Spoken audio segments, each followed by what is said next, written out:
ल final guys हामी चाहिँ अब खाना खान लागि हो। खिचडी, च्याट पुलाउ, आलु, बोडी। ल खायौँ है हजुर, के नि भोक लाग्यो। नखाऊँ भने नि पेटले मागेको छ। ल हेर्नुहोस् खुर्सानी कतिवटा छ यहाँ। एउटा, दुईटा, तीनटा, चारवटा खानु त पर्यो खुर्सानी, के नि हजुर।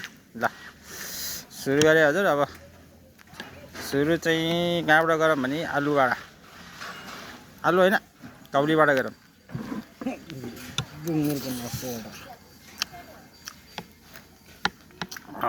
दामी छ।